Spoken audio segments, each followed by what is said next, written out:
The words cut through the air like broken glass. I want you out, Mom. Out of my house. Margaret stood frozen in the kitchen doorway, her trembling hands still clutching the dish towel she'd been using to dry the breakfast plates. The morning light streamed through the window behind her, the same window she'd washed every Saturday for 34 years, casting her silhouette against the pale yellow walls she'd painted herself the spring after Richard died. Her son Daniel stood in the living room with his arms crossed, his jaw set in that stubborn way that used to remind her so much of his father. But now it just looked cruel. "Daniel, please."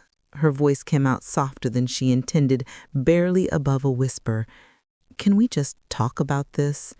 "There's nothing to talk about." His wife, Vanessa, appeared beside him, sliding her arm possessively around his waist. Her perfectly manicured nails, painted that aggressive shade of red, dug slightly into Daniel's shirt. "We're being more than patient, Margaret, but this is our home now. We need our space. Surely you can understand that." The smile on Vanessa's face was as sweet as poison. Margaret's heart hammered against her ribs. She looked at her son, her baby boy, the child she'd rocked to sleep countless nights, the teenager she worked double shifts to put through college, the man she'd welcomed home with open arms even when he came with a woman who'd made it her mission to erase her from their lives. "Daniel," she tried again, her voice breaking, "this is my home, our home, your father and I—" "Dad's been gone for 12 years, Mom. You need to move on. We all do. Vanessa's pregnant, and we need the extra bedroom for the nursery." The room tilted slightly. Pregnant. She was going to be a grandmother, and she was finding out like this, in the middle of being evicted from her own home. You're having a baby?" Margaret's hand moved instinctively to her chest, where joy and heartbreak collided so violently she thought she might collapse. "Daniel, that's wonderful, but nothing." Vanessa stepped forward, her heels clicking sharply against the hardwood floors Margaret had refinished by hand. "We need you gone by the end of the month. That gives you 3 weeks. Plenty of time." "3 weeks?" Margaret's voice rose despite herself. "Where am I supposed to go? This is—" "Not our problem." Vanessa's mask slipped for just a moment, revealing the cold calculation underneath. "You're a grown woman, Margaret. Figure it out." Daniel shifted uncomfortably, but said nothing. His silence was somehow worse than his words.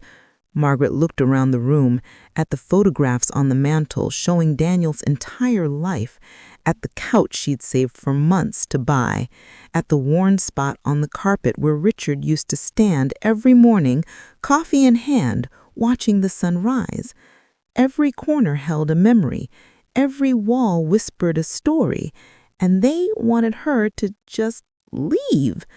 "This house," Margaret started, but Vanessa cut her off. "This house belongs to Daniel. You've been living here as a guest who's overstayed her welcome." Vanessa's voice grew sharper, louder. "Do you know how embarrassing it is?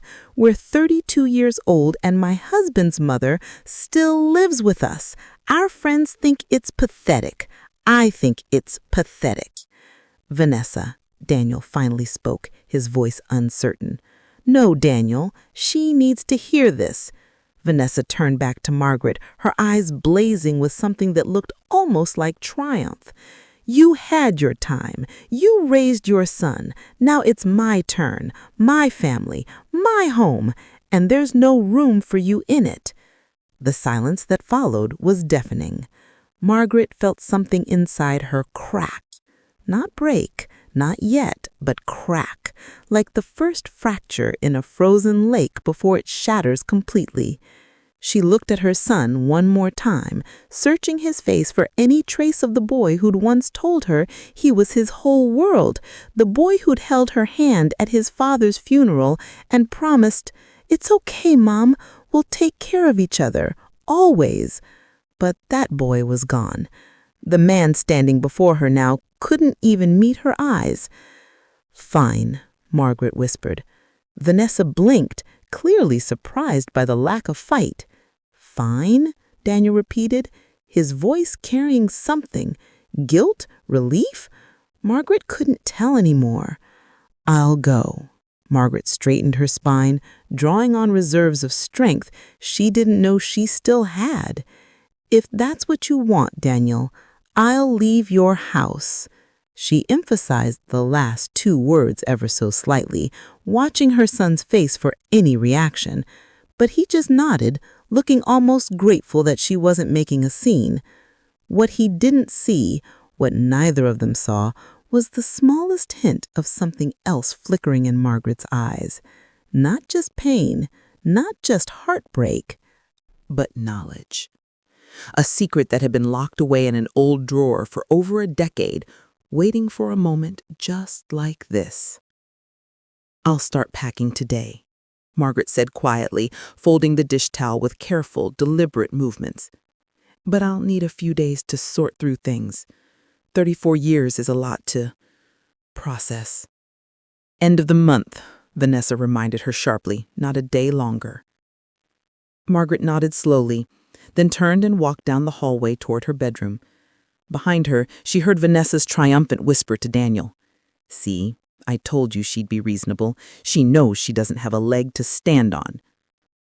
Margaret closed her bedroom door softly behind her and leaned against it, her hands shaking, but not from fear, from something else entirely.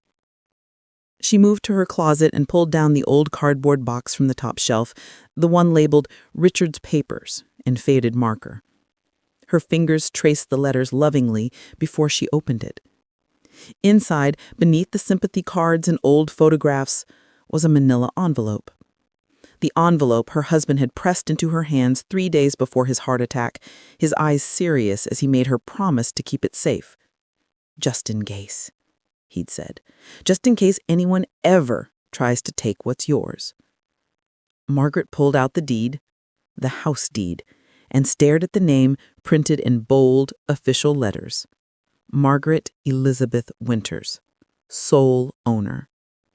The house had never been transferred to Daniel. Richard had wanted to, had planned to eventually, but he died before making any changes. And in her grief, Margaret had simply let Daniel believe what he wanted to believe, that this was his father's house, that it would naturally become his, that his mother was living here by his grace. But the truth? The truth was something else entirely. Margaret sat on the edge of her bed, the deed in her hands, and felt a strange calm settle over her. She'd spent 3 years watching Vanessa systematically dismantle her place in this family. 3 years of biting her tongue while her belongings were accidentally donated, her recipes were criticized, her traditions were mocked. 3 years of being made to feel like an intruder in the home she had built with her own hands and her husband's love. And now they wanted her gone. Margaret looked at the deed again, then carefully placed it back in the envelope. She wasn't gonna fight them. Not yet. She was going to let them dig their own hole a little deeper first. And then? Then she was going to hand them the shovel and watch them realize what they'd done. 23 years ago, the house on Maple Street was nothing but potential. Margaret stood on the overgrown lawn, her hand shading her eyes from the afternoon sun, and tried to imagine what it could become. The paint was peeling, the shutters hung crooked, the porch steps creaked so loudly the realtor had warned them twice to be careful. "It needs work," Richard said beside her, his voice carrying that careful neutrality that meant he was trying not to influence her decision.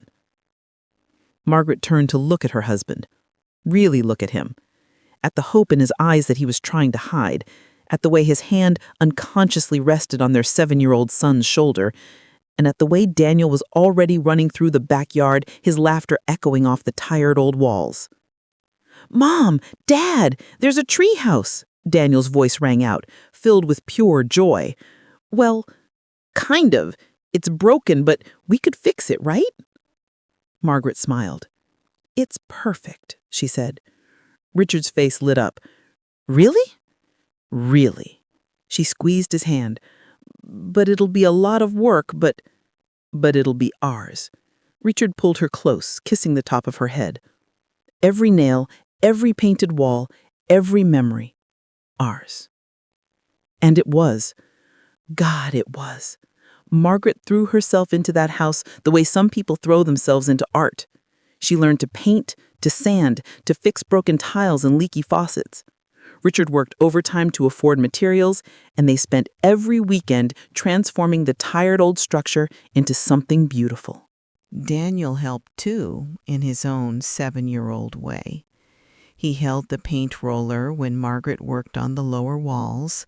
He passed Richard tools while his father fixed the porch.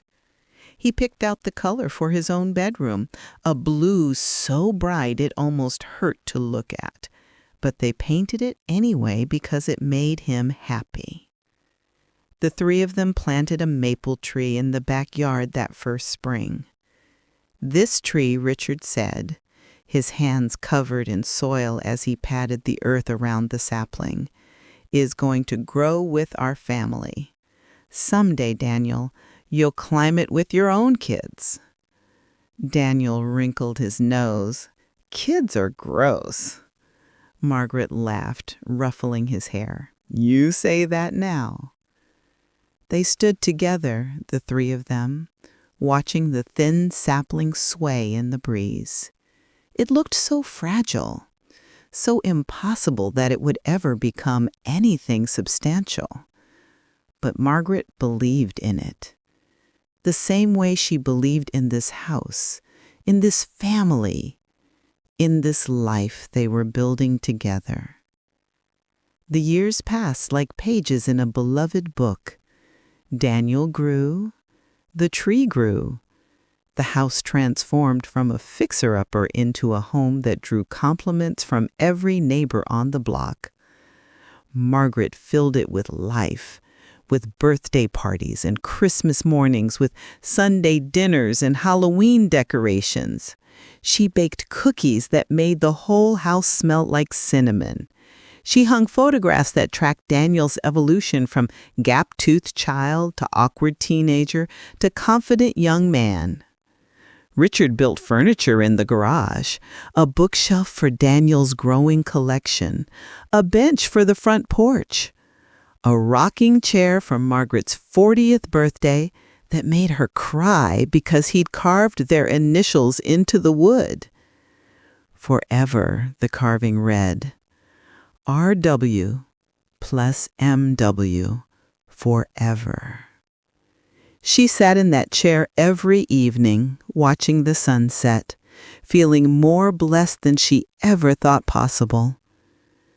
But then,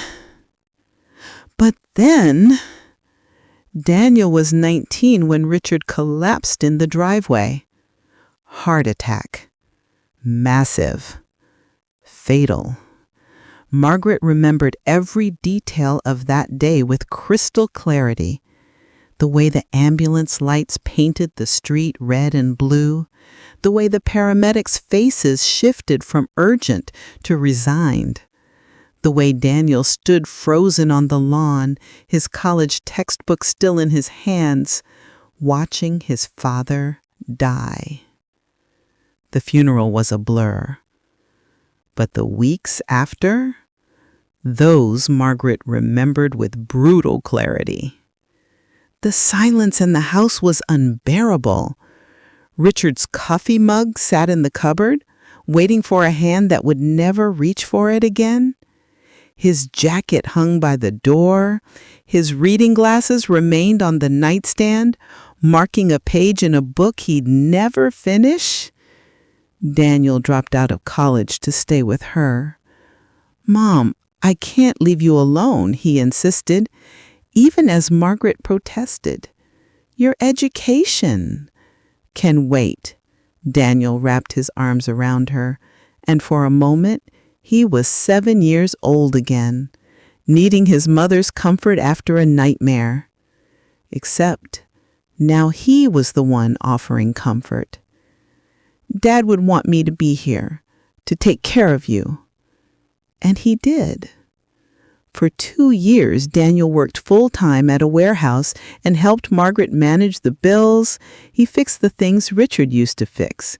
He took over mowing the lawn, maintaining the house, keeping the maple tree trimmed. They healed together, slowly, painfully, but together. Margaret encouraged him to go back to school. Your father would want you to finish your degree. Only if you're sure you'll be okay. I'll be fine, sweetheart. You've given me 2 years. That's more than most sons would do. Now go, live your life, make us proud. So Daniel went back to college, and he thrived. He called her every Sunday. He came home for holidays. He brought his laundry and his stories and his laughter, and slowly the house began to feel like home again instead of a museum of grief. Margaret worked as a school secretary, a job that paid modestly but gave her summers with Daniel and a sense of purpose. She gardened. She volunteered at the local library. She learned to be alone without being lonely. The house was paid off. Richard had been meticulous about that, insisting they never carry more debt than necessary. Margaret's name was on everything, per Richard's careful planning. If anything happens to me, he told her once, years before his death, I need to know you're protected. This house is yours, Margaret, always yours. She'd kissed him and called him morbid, but he'd made her promise anyway. When Daniel was 26, he called with news. Mom, I met someone. Margaret's heart soared. Oh, sweetheart, tell me everything. Her name's Vanessa. She's incredible, Mom. Beautiful, smart, ambitious. I think you're going to love her. The first time Margaret met Vanessa, she wanted so desperately to love her. The young woman was indeed beautiful, tall and polished with perfect hair and a smile that showed all her teeth. She complimented the house, though Margaret noticed her eyes cataloging everything with a strange intensity. You must be so proud of this place, Vanessa said, her hand resting possessively on Daniel's arm. Daniel's told me so much about it, about how his father built so much of it by hand. The emphasis on father was slight but noticeable. We built it together, Margaret corrected gently. Richard, Daniel, and I. Of course, Vanessa's smile never wavered.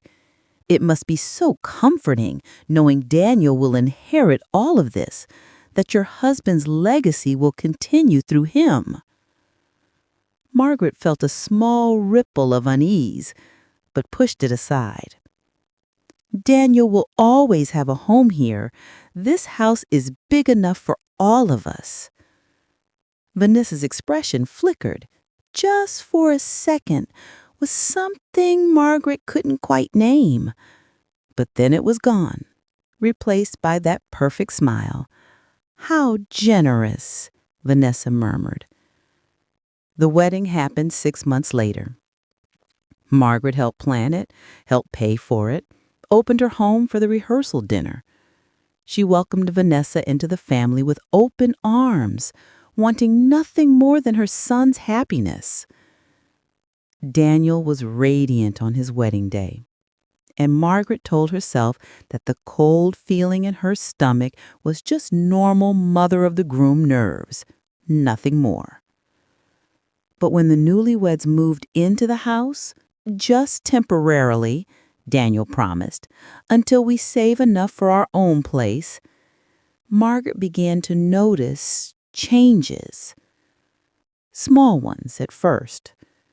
Her photographs were moved to less prominent places. Her furniture was criticized as dated. Her cooking was politely declined in favor of Vanessa's meal plans. "We're just trying to establish our own routine," Daniel explained when Margaret mentioned it. "You understand, right?" Margaret did understand. Or at least she tried to. She gave them space. She bit her tongue when Vanessa rearranged the living room without asking. She stayed quiet when her favorite chair, the one Richard had built, was replaced with a modern sofa that looked expensive and felt cold. It's their home, too, she reminded herself. Except it was her home, hers and Richard's, built with their hands, their money, their love. But as the months stretched into years and temporary became permanent, Margaret watched herself slowly being erased from the narrative. The house that love was built was becoming a house that love was being driven from. And the saddest part? Her son didn't even seem to notice. He was too busy being the husband Vanessa wanted him to be. Too busy to see his mother becoming a ghost in her own home. Margaret would sit under the maple tree in the backyard, now tall and strong, just as Richard had predicted.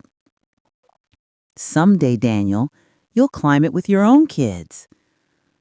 But would those kids ever know their grandmother?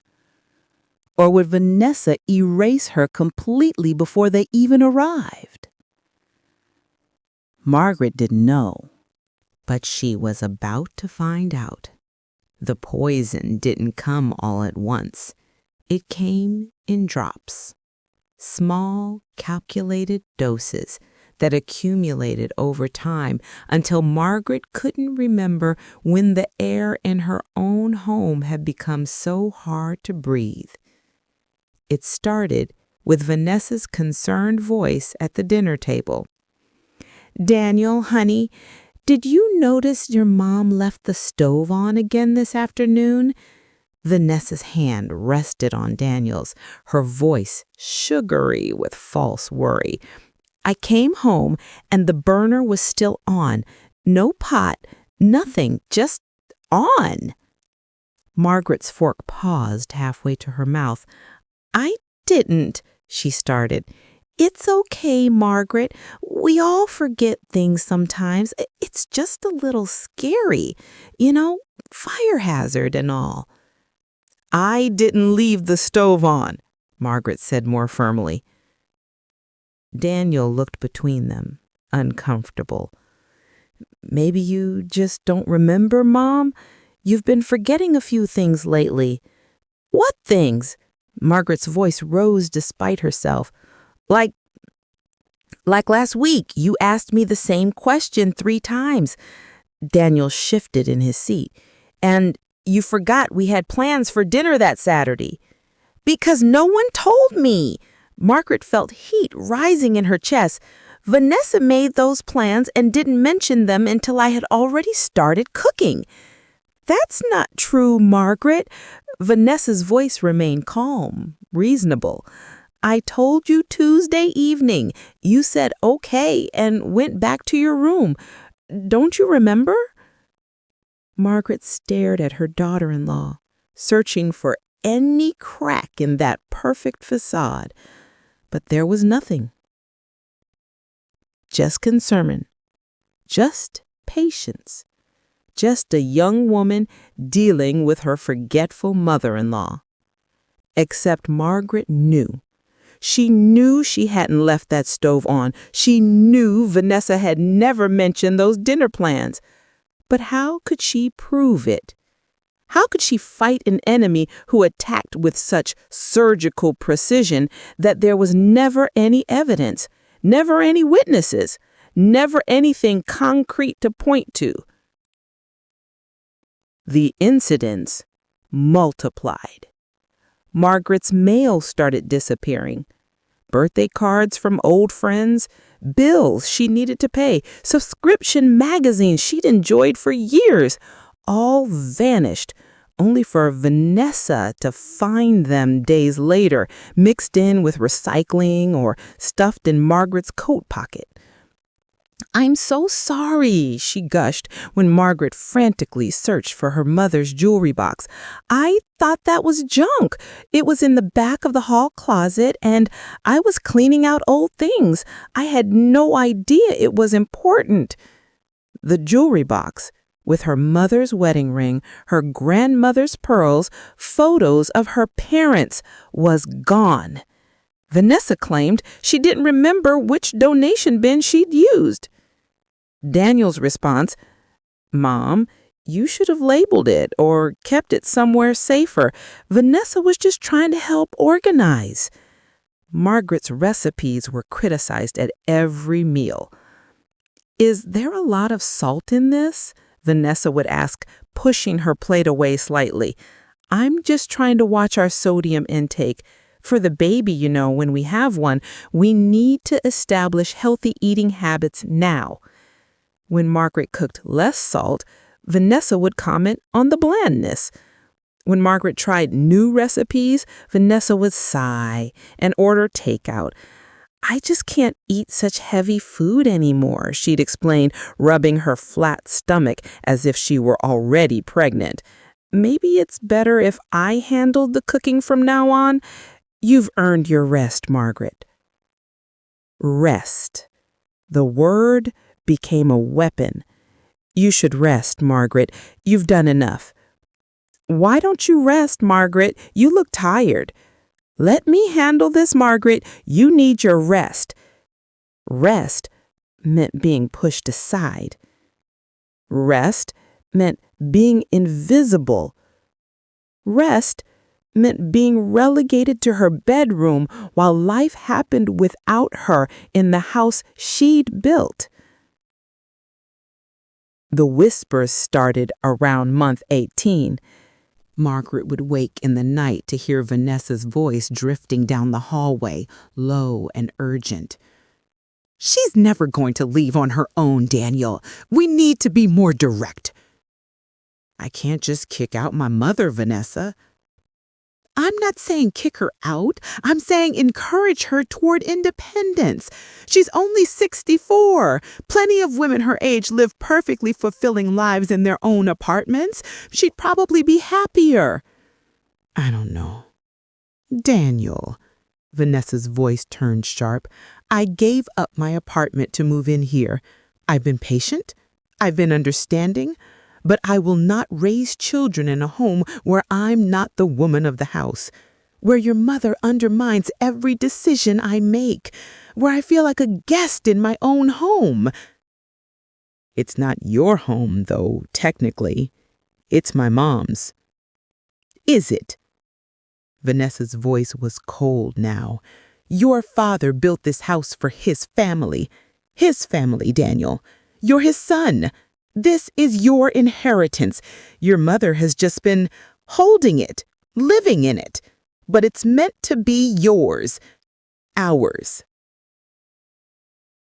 Silence. Then Daniel, quietly, "You really think she'd be happier in her own place?" "I know she would. And so would we." Margaret lay in her bed, staring at the ceiling, feeling something inside her harden. They were planning to push her out. Not just out of the house, but out of Daniel's life entirely. The campaign intensified. Vanessa began leaving real estate listings around the house, ads for charming senior apartments and active retirement communities. "Just thought you might be interested," she'd say innocently when Margaret found them. "Some of these places have wonderful amenities. You could make friends your own age." Margaret had plenty of friends, but they were all slowly being discouraged from visiting. "Margaret's not feeling well," Vanessa would tell callers. "Maybe some other time." "Margaret's resting. You understand, she tires so easily now." Margaret's car, the old sedan Richard had bought her, developed mysterious problems. The mechanic said it's not worth fixing, Daniel reported, looking genuinely sorry. Mom, I think it might be time to give up driving, for safety. There's nothing wrong with my driving, but there's something wrong with your car and we can't afford to fix it right now. Daniel avoided her eyes. Vanessa and I can drive you wherever you need to go. Except they were always too busy. Doctor's appointments got rescheduled. Coffee dates with friends were forgotten. Even grocery shopping became an ordeal that required days of advance notice. Margaret felt the walls closing in. She was becoming a prisoner in her own home. But the worst moment, the moment that crystallized everything, came on a Tuesday afternoon. Margaret returned from the library, one of the few places she could still walk to find Vanessa in her bedroom. Her bedroom. The woman was going through Margaret's drawers, pulling out clothes and examining them with a critical eye. "What are you doing?" Margaret's voice was ice. Vanessa didn't even have the grace to look embarrassed. "Going through old clothes. Daniel said you mentioned wanting to donate some things." She held up one of Margaret's favorite sweaters, the blue one Richard had given her on their 20th anniversary. "This is so dated. No one wears these anymore." "I never said I wanted to donate anything." Margaret snatched the sweater from Vanessa's hands. "Get out of my room." Vanessa's mask slipped. Just for a moment. But it was enough. The concern vanished. The sweetness evaporated. What remained was cold, calculating contempt. "Your room," Vanessa laughed. "Margaret, let's be honest here. Nothing in this house is truly yours anymore. You're living on borrowed time in borrowed space. The sooner you accept that, the easier this will be for everyone." "This is my house." This is Daniel's house. Vanessa stepped closer, her voice dropping to a venomous whisper. "And I am Daniel's wife, which means that what's his is mine, and what's yours," she smiled, "what's yours doesn't matter anymore." Margaret's hands trembled, but she stood her ground. "Get out!" Vanessa held her gaze for a long moment, then shrugged. "Fine." "But Margaret," she paused in the doorway, "start packing, because one way or another, you're leaving. Daniel just needs a little more convincing, and I'm very good at convincing him." The door clicked shut behind her. Margaret sank onto her bed, the blue sweater clutched to her chest, and let the tears come. For 3 years she'd endured this, 3 years of being gaslit, manipulated, slowly erased from her own life. 3 years of watching her son drift further away, wrapped around the finger of a woman who saw Margaret as nothing but an obstacle to be removed. She thought about Richard, about the life they'd built, about the promises they'd made under that maple tree. And she thought about the deed in the drawer. That night, while Daniel and Vanessa argued in their bedroom, about her, always about her, Margaret pulled out the manila envelope again. She stared at the deed, at the proof that this house, this home, this piece of the world that she and Richard had built together belonged to her and her alone.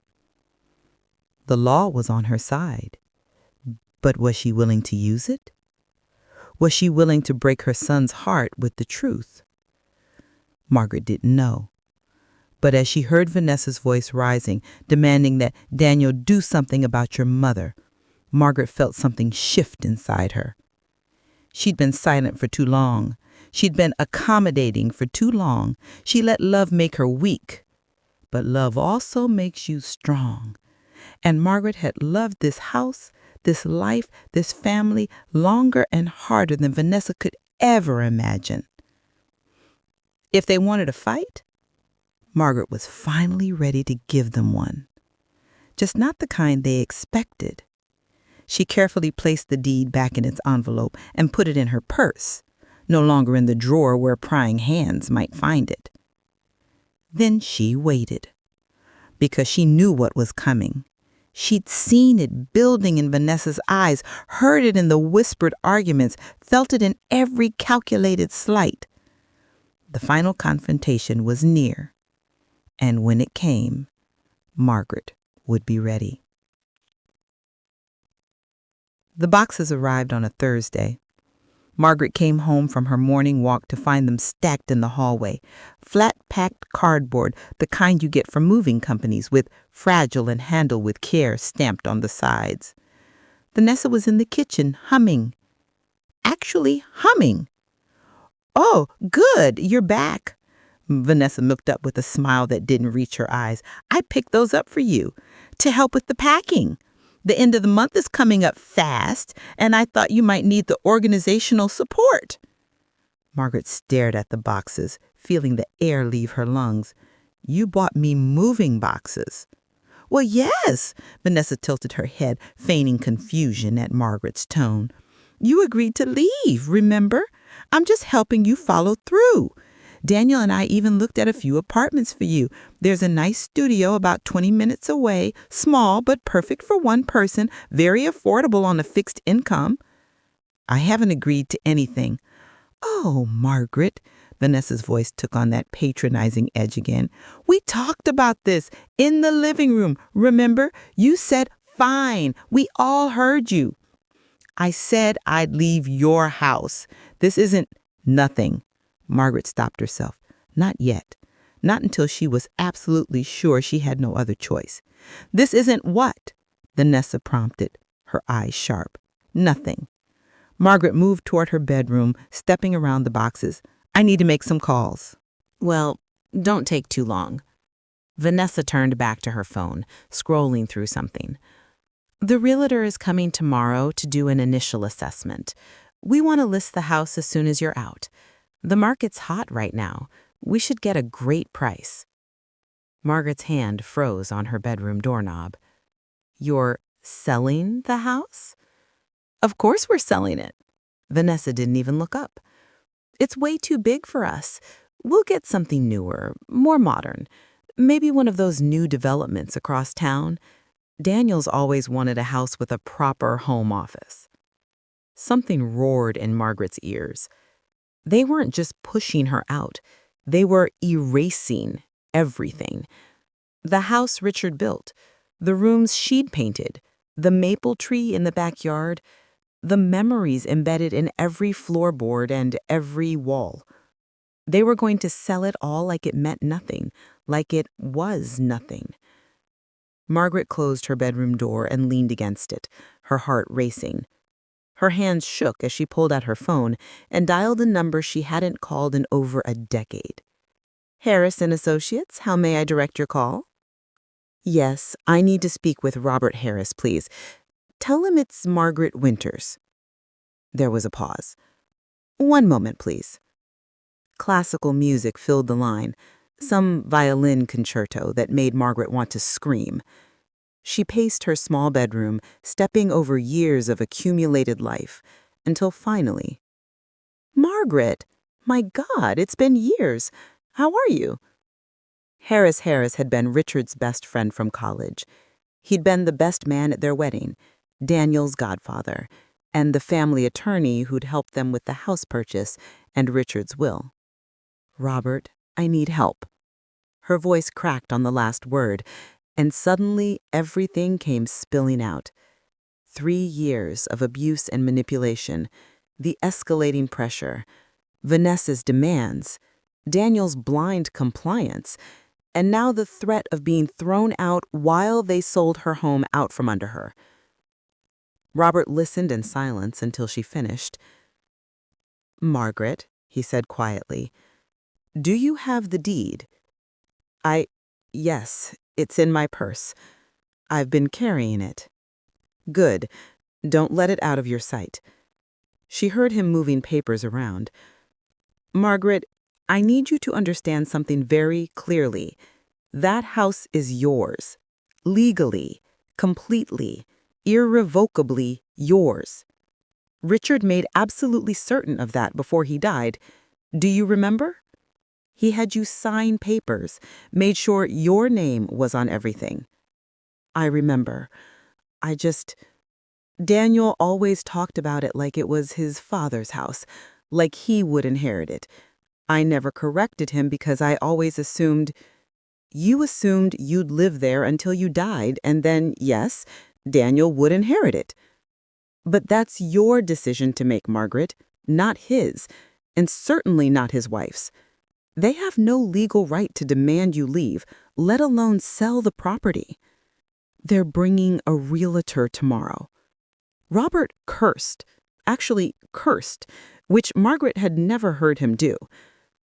Listen to me very carefully. Do not sign anything. Do not agree to anything. And if this escalates, if they try to forcibly remove you, you call the police. This is your property. They are your guests. Do you understand? Yes, Margaret said, though her voice felt distant. Better yet, be there when the realtor comes, with the deed. Let them try to explain to a licensed real estate agent how they plan to sell a house they don't own. A spark of something, courage, vindictiveness, flickered in Margaret's chest. You think I should confront them? I think you should protect what's yours. Robert's voice softened. Richard would be heartbroken seeing what they're doing to you, and furious at Daniel for allowing it. You don't have to be cruel, Margaret, but you do have to be strong. Show them the deed. Make them understand the reality of the situation. And if Daniel hates me for it? The silence on the other end lasted several heartbeats. Then he was already lost, Robert said quietly. And I'm so sorry. After they hung up, Margaret sat on her bed for a long time, the phone still in her hand. The old Margaret, the one who'd spent 3 years being gaslit and diminished, wanted to keep quiet, wanted to pack those boxes and leave, taking only memories and photographs, letting Daniel have his illusions and his marriage, even if it meant losing everything. But that Margaret was tired, so tired. And underneath that exhaustion was something else, something that had been building for 3 years, compressed under the weight of manipulation and heartbreak until it became something harder, stronger. Rage. Not the hot, explosive kind, the cold, calculated kind that made decisions and followed through. Margaret opened her closet and began pulling out clothes, but not to pack them, to sort them. Because tomorrow, when that realtor arrived, Margaret was going to be wearing her best dress, the navy one with the pearl buttons that Richard had always said made her look like she could negotiate peace treaties or run corporations. She was going to be calm. She was going to be composed. And she was going to teach her son a lesson he should have learned years ago. Never mistake kindness for weakness. That evening, Vanessa made dinner, some elaborate pasta dish that she presented with flourish, acting like the queen of a domain she didn't actually rule. Margaret, I made enough for 3, though I wasn't sure if you'd be eating with us anymore. You know, with the move and everything.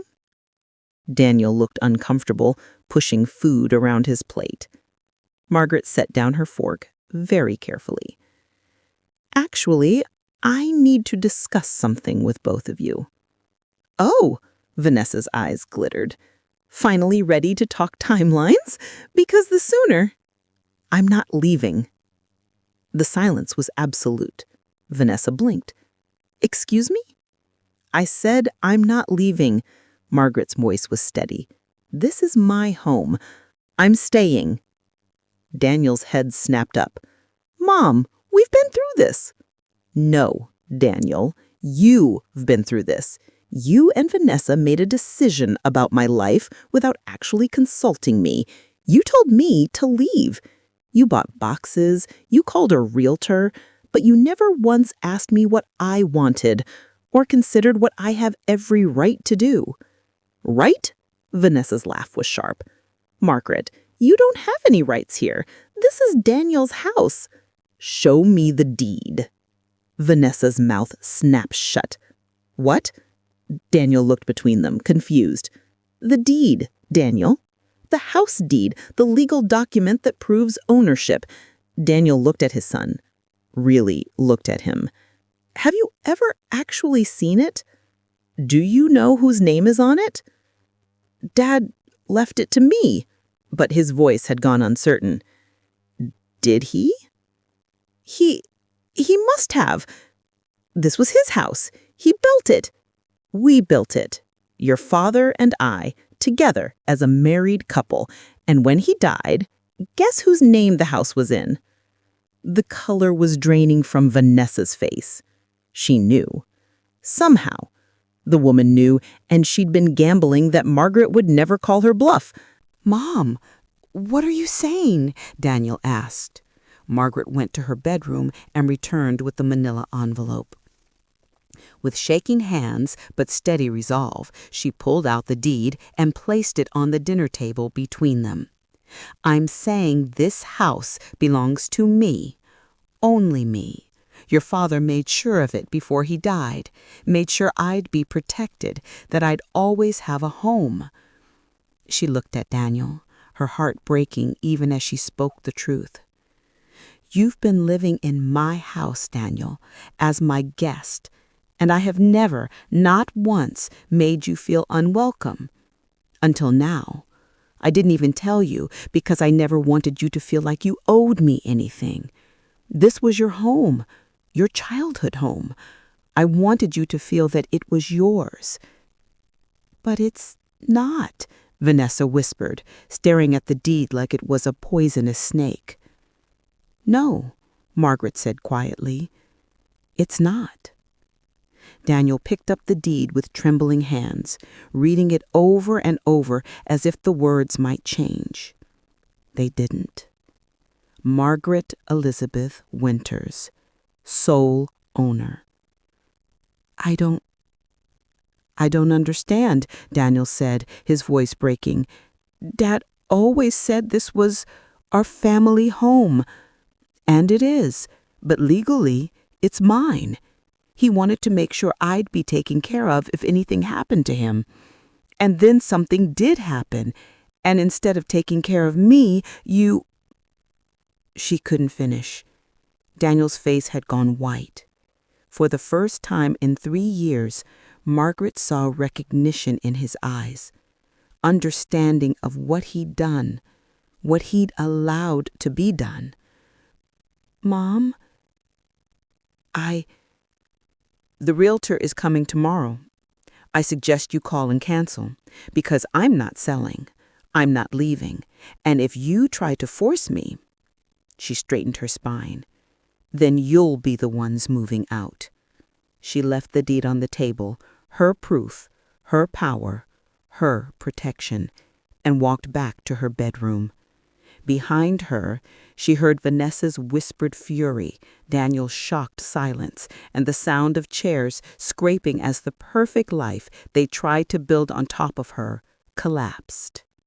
Margaret closed her door and finally let herself cry. Not from sadness, from relief. The truth was out. Now they'd all have to deal with it. The realtor arrived at exactly 9 a.m. Her name was Cynthia Marsh, and she came armed with a tablet, a professional smile, and an obvious eagerness that suggested Vanessa had promised her a lucrative listing. Margaret was ready. She'd spent the morning making coffee, baking the cinnamon rolls Richard used to love, and arranging herself in the living room like a woman who never once considered leaving. Because she hadn't. Not really. When the doorbell rang, Vanessa rushed to answer it, her voice bright and artificial. Cynthia, thank you so much for coming on such short notice. We're just so excited to get this process started. Of course. I'm thrilled to help. Cynthia's heels clicked across the hardwood as she entered. Now, from what you told me on the phone, this is a family sale? You and your husband inherited the property. Well, it's a little complicated, Vanessa started. It's not complicated at all. Margaret emerged from the living room, coffee in hand, dressed in her navy dress with her hair done and her shoulders back. She looked, Robert Harris would have said, like someone who could negotiate peace treaties or property rights. Cynthia blinked. Oh, hello. You must be... Margaret Winters, the owner. Margaret extended her hand. Would you like some coffee, Miss Marsh? Cynthia's professional smile flickered with confusion as she shook Margaret's hand. Owner? You thought wrong. Margaret's voice was pleasant but firm. My daughter-in-law appears to have brought you here under false pretenses. This house is not for sale. Vanessa's face flushed red. Margaret, we talked about this. No, Vanessa, you talked. You demanded. You manipulated. But at no point did I agree to sell my home.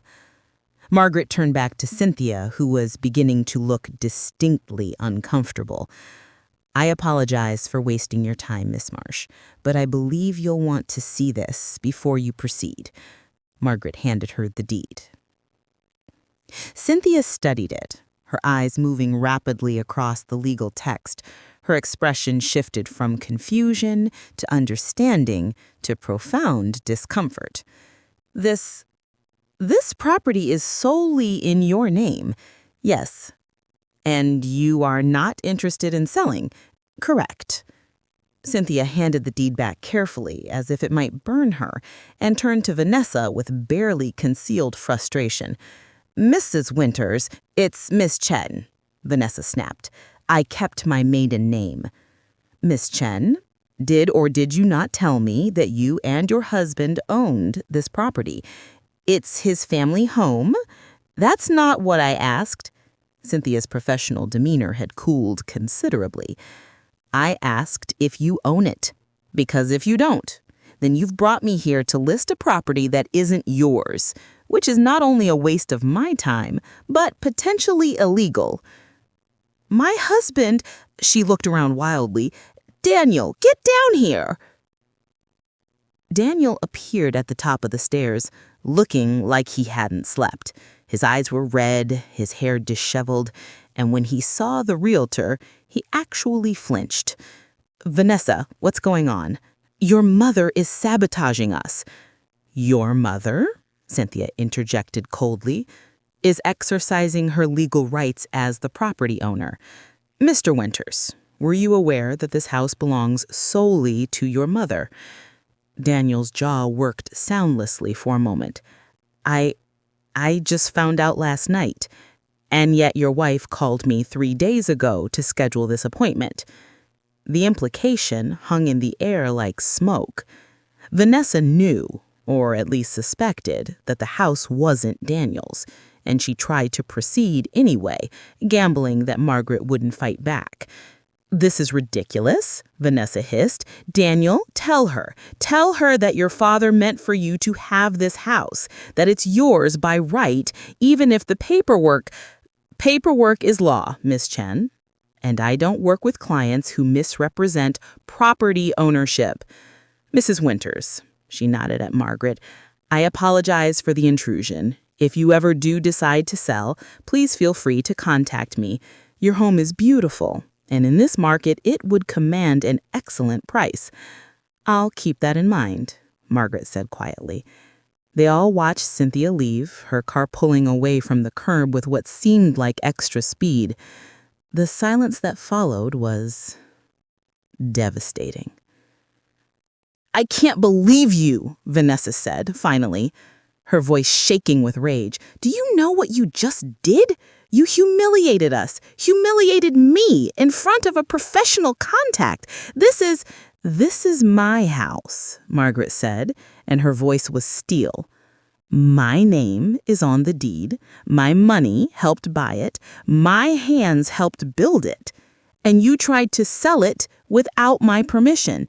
It's Daniel's inheritance." Inheritance comes after I die, Vanessa. I'm 64 years old and in perfect health. That could be 20 or 30 years from now. Margaret looked at her son, who still hadn't moved from his position on the stairs. Did you really think you could just take it while I was still living? We weren't taking it, Daniel said, but his voice was weak. We thought, you didn't think. You let your wife think for you, and she thought she could bully me into giving up everything I have. That's not, Vanessa started. Isn't it? Margaret's voice rose for the first time. 3 years, Vanessa. 3 years of you slowly pushing me out of my own life, moving my things, erasing my presence, making me feel like a burden in the house I built with my own hands. And why? So you could have what? A nursery? A craft room? More space for your perfect little life? We deserve to start our family in our own space. Vanessa's mask had completely shattered now, revealing the ugliness underneath. We shouldn't have to tiptoe around you in our own home. It's not your home. Margaret's shout echoed off the walls she painted, and a house she nurtured for over 3 decades. The shock of it seemed to ripple through all of them. Margaret took a breath, steadying herself. "It's not your home," she repeated, quieter but no less firm. "It's mine, and I want you to leave." Daniel snapped up. "What?" "You heard me. I want you to pack your things and leave, both of you." "But Mom, you can't." "I can. This is my property. You are my guests, and you are no longer welcome." Margaret felt tears threatening, but refused to let them fall. Not now. "You told me to get out of your house, Daniel. So now I'm telling you, get out of mine." "But we have nowhere to go," Vanessa's voice had gone shrill. "You're 2 employed adults in your 30s. Figure it out." Margaret wrapped her arms around herself. "The way you expected a 64-year-old woman with a fixed income to figure it out when you gave her 3 weeks' notice." "This is insane," Vanessa said, looking at Daniel. "Tell her she's being insane." But Daniel was staring at his mother, with something like horror dawning in his eyes. "Oh my God. Mom, what did we do to you?" It was the very first time in 3 years that he'd asked that question, that he'd seen her, really seen her. Margaret wanted to comfort him, to ease his guilt, to be the mother who kissed away his pain. But she was so tired. "You threw me away," she said simply. "I gave you everything. My home, my love, my support. And you threw me away the moment your wife told you to. I didn't mean, but you did. You did mean it, Daniel. Maybe not at first. Maybe it started small, choosing her comfort over mine, her wishes over my feelings, but it still happened. And yesterday, you were going to watch me pack boxes and leave, and you were going to let it happen." Daniel's face crumpled. "I'm so sorry." "I know. But sorry doesn't give me back 3 years of being made to feel worthless in my own home. Sorry doesn't erase the cruelty. And sorry doesn't mean I trust you anymore." "So you're really kicking us out?" Vanessa demanded. "This is how you treat your only son?" Margaret looked at the woman who'd systematically dismantled her life and felt nothing but exhaustion. This is how I treat people who tried to steal from me, who emotionally abused me, who told me I had no rights in my own home. She turned back to Daniel. You have until the end of the week. That's more than the 3 weeks you gave me, but then again, I'm not as cruel as you've become." "Mom, please don't." Margaret held up her hand. "Just don't. Pack your things, find an apartment, and maybe someday, when you've grown up enough to understand what you've done, we can talk again. But not now. I can't do this now." She walked away, retreating to her bedroom, her sanctuary, and locked the door. Behind her, she heard Vanessa's outraged protests, Daniel's devastated sobbing, and the sound of their perfect plan crumbling into dust. Margaret sank onto her bed and finally let herself feel everything she'd been holding back. The pain, the triumphs, the grief of losing her son even while standing her ground, the relief of finally fighting back. Outside her window, the maple tree swayed in the breeze, tall and strong and immovable, just like her. She'd planted that tree with love, but she protected it with strength. And sometimes Margaret realized love means knowing when to let go, and strength means knowing when to hold on. She held on to her house, and she let go of the illusion that Daniel was still the boy who'd planted that tree beside her all those years ago. Maybe he could become that person again, but that was his journey now. Margaret had done enough. She'd loved enough. She'd sacrificed enough. Now it was time to live for herself in the home she'd built with her own hands and her late husband's love. And if Daniel and Vanessa couldn't understand that, then they were the ones who needed to leave, not her. Never her. This was Margaret's house, and she was staying. 3 months passed like a slow exhale. The house stood quiet on Maple Street, its paint fresh from the spring Margaret had finally had time to touch up, its gardens blooming with the flowers she'd neglected during those 3 painful years. Margaret sat in her rocking chair on the front porch, the one Richard had built, still sturdy after all this time, with her morning coffee and watched the neighborhood wake up. Mrs. Patterson from across the street waved as she collected her newspaper. The young couple 2 doors down jogged past with their golden retriever. A delivery truck rumbled by, and somewhere a lawnmower started its drowsy Saturday morning hum. Normal. Everything was gloriously, peacefully normal. The week after Margaret had asked them to leave had been tense and terrible. Vanessa had packed in a fury, slamming drawers and muttering about lawyers and family courts and unfit mothers. She tried to take things that weren't hers, picture frames, kitchen appliances, even some of Richard's old tools from the garage. Margaret had quietly, firmly taken them back. Daniel had moved through the house like a ghost, barely speaking, his eyes constantly red from crying.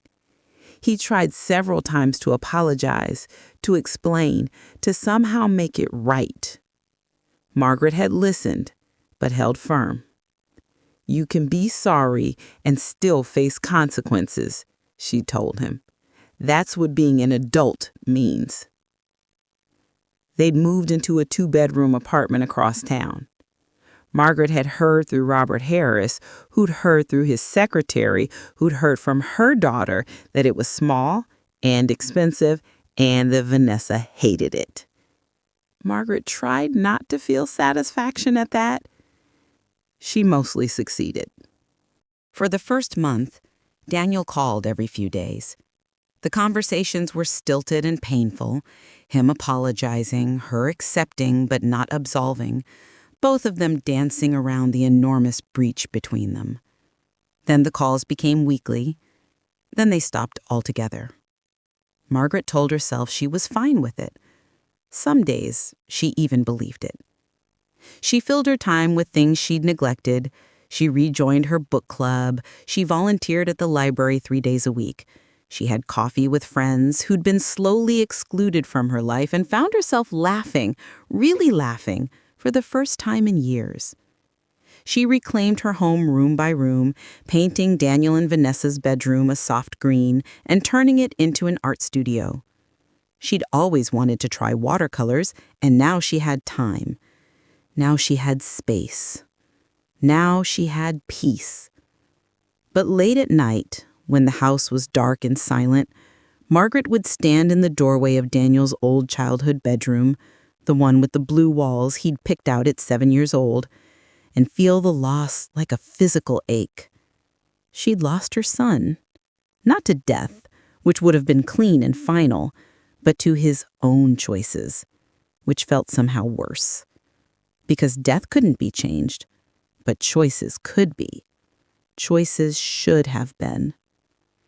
The maple tree in the backyard had grown tall and magnificent, its branches spreading wide enough now to shade half the lawn. Margaret spent most evenings sitting beneath it in the lawn chair Richard had made, reading or just thinking, or sometimes just existing in the space where her family had once been whole. It was under this tree, on a Sunday afternoon in late May, that Margaret heard the gate creak open. She looked up from her book to find Daniel standing there.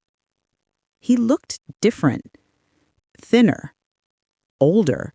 His hair needed cutting, and there were shadows under his eyes that hadn't been there 3 months ago. They stared at each other for a long moment. "Hi, Mom," Daniel finally said, his voice barely above a whisper. "Daniel?" Margaret closed her book but didn't stand. "This is a surprise." "I know, I should have called. I wasn't sure you'd answer." She didn't contradict him. Daniel moved closer, hesitant, like someone approaching a wild animal that might bolt. "Can I sit?" Margaret gestured to the empty chair beside her, Richard's chair, worn smooth from years of use. Daniel sat, and the two of them looked up at the tree together, its leaves rustling in the gentle breeze. "I remember when we planted this," Daniel said. "I was so small I could barely lift the shovel. You were 7 and determined to do it all by yourself. Your father had to pretend to struggle with his end so you didn't feel bad about needing help. He was good at that, making me feel capable even when I wasn't. He loved you very much." "I know," Daniel's voice cracked. "I think he'd be ashamed of me now." Margaret didn't deny it. They sat in silence for several minutes, the weight of everything unsaid pressing down between them. Finally, Daniel spoke. "Vanessa and I have separated." Margaret's head turned sharply. "What?" "2 weeks ago. She left, moved back in with her parents in Oregon." Daniel laughed bitterly. "Turns out, when I didn't have a house to offer anymore, when I couldn't give her the perfect life she'd planned, I wasn't as attractive as a husband." "Daniel." "No, it's okay. It's actually good. Because it made me see things clearly for the first time in years." He finally looked at his mother, his eyes swimming with tears. "She was poisoning me against you, slowly, carefully, so I didn't even realize it was happening. Every comment, every suggestion, every little complaint, they all added up until I genuinely believed that you were the problem, that you were standing in the way of our happiness." "And now?" Margaret asked quietly. "Now I realize I was an idiot, worse than an idiot. I was cruel to the one person who loved me unconditionally, who sacrificed everything for me, who gave me literally everything, including the home I thought was mine." Daniel wiped his eyes roughly. "I tried to throw you out, Mom. My own mother. And for what? For a woman who didn't even love me enough to stay when things got hard? Margaret felt her own tears threatening. She was pregnant, or so she said. Turns out that was a lie, too. She was never pregnant. She just used it as leverage to convince me to kick you out faster. He laughed again, a broken sound. I don't even know who I became, Mom. I look back at that person, at the things I said to you, and I don't recognize him. People make mistakes, Margaret said softly. Not like this. Not mistakes that hurt the people who love us most. Daniel turned fully toward her now. I am so sorry. I know I've said it before, but I need you to hear it again. I am so sorry for what I did to you, for what I allowed to be done to you, for being so blind and weak and stupid that I let someone convince me my own mother was the enemy. The tears were falling now, from both of them. I don't expect you to forgive me. I don't know if I could forgive me, but I needed you to know that I see it now. All of it. Every cruel word, every dismissive gesture, every time I chose her comfort over your dignity. I see it, and it makes me sick. Margaret reached out and took her son's hand. His fingers closed around hers, desperately, like a drowning man grabbing a life preserver. I loved her. Or I thought I did. But I loved you first. I loved you longer. And I should never have let anyone make me forget that. They cried together under the maple tree, the same tree they'd planted when Daniel was just a boy with dirt under his fingernails and stars in his eyes, when Margaret's husband was still alive and their family was whole, when the future stretched ahead bright and uncomplicated. That future was gone now. But maybe, there could be a different one. After a long while, when the tears had slowed and the sun had shifted lower in the sky, Margaret spoke. I forgive you, Daniel. Daniel jerked up. What? I forgive you. Not because what you did was okay. It wasn't. Not because it doesn't still hurt. It does. Margaret squeezed his hand. But because I'm your mother. And because I know what it's like to be manipulated by someone who claims to love you. And because holding on to anger only poisons me, not you.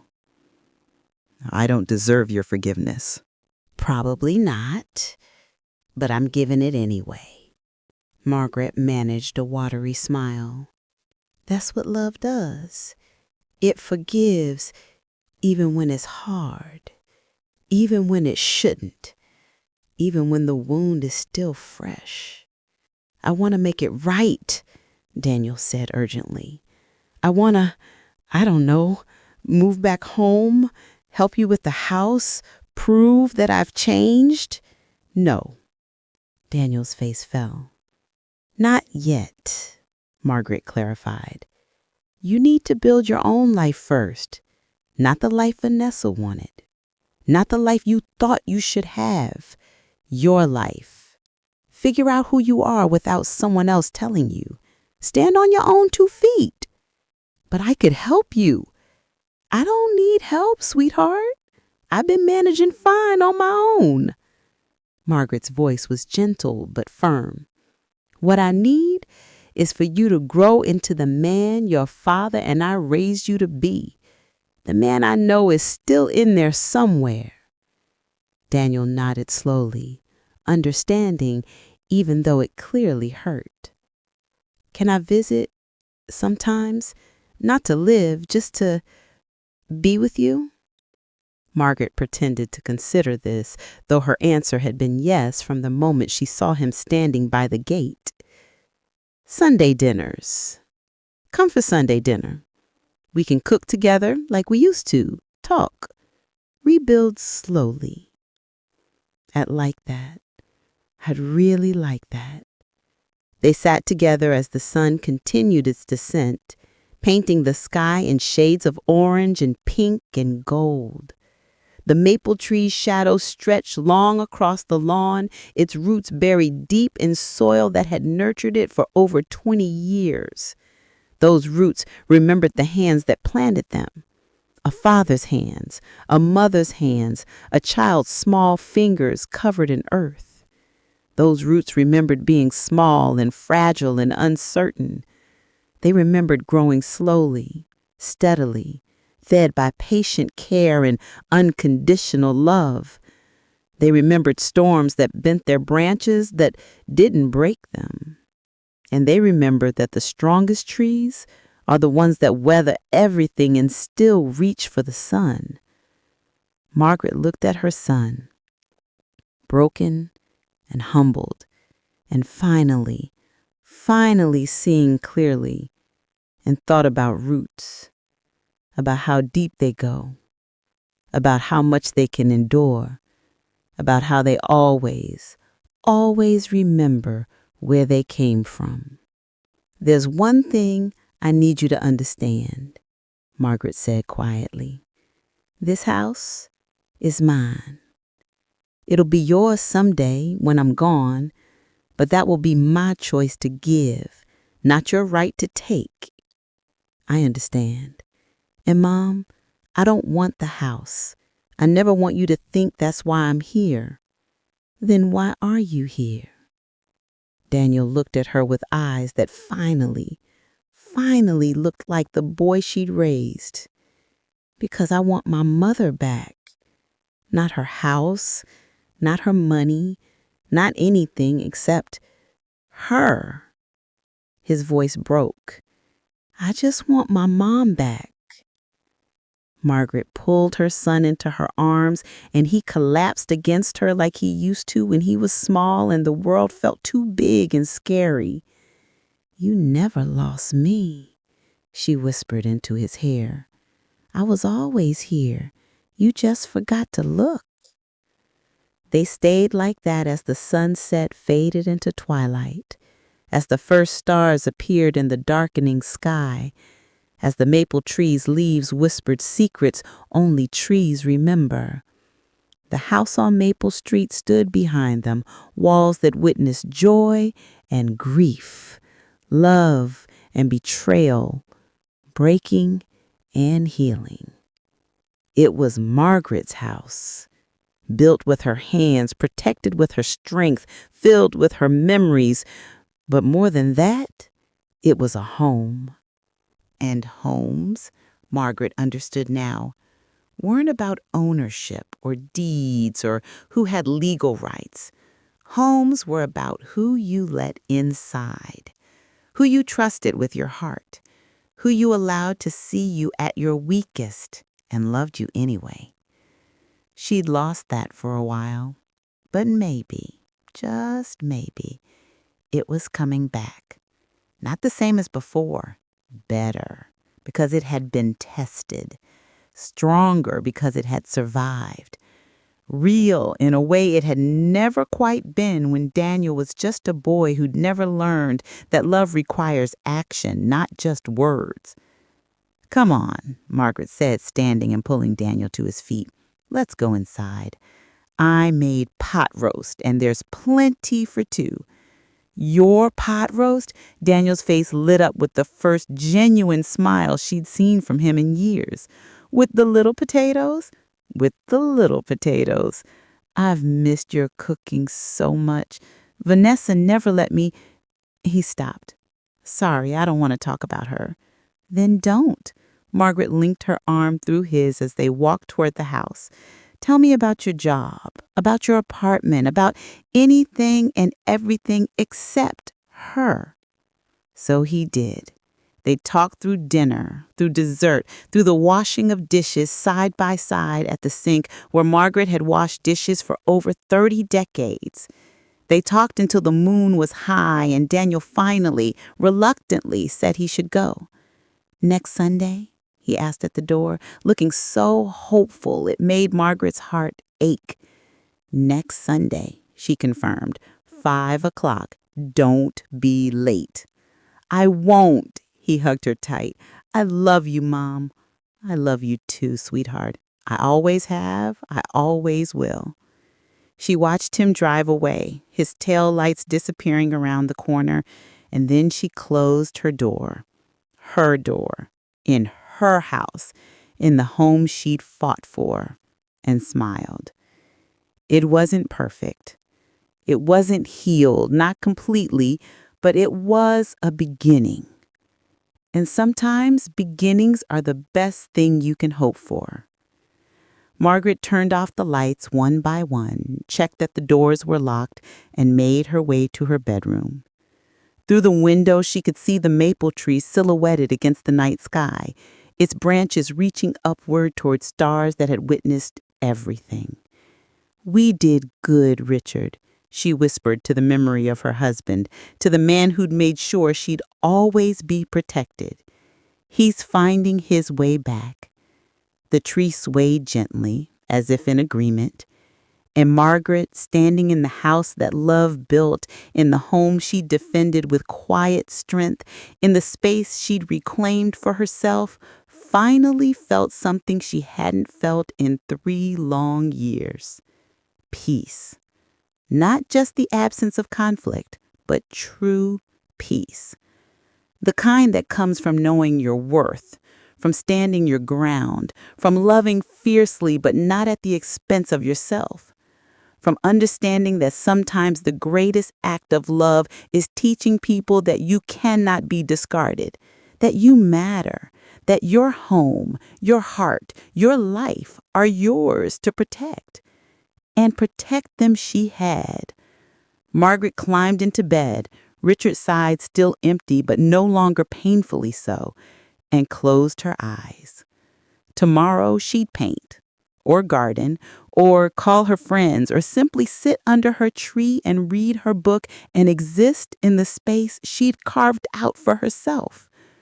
Tomorrow she'd live, and the day after that, and the day after that, because this was her house, her home, her life, and no one, not Vanessa, not even Daniel, not anyone, could take that from her again.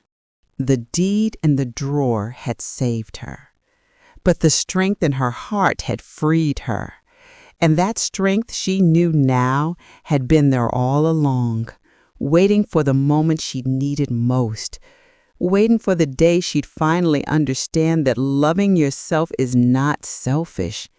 It's survival. Outside, the maple tree stood guard under the stars.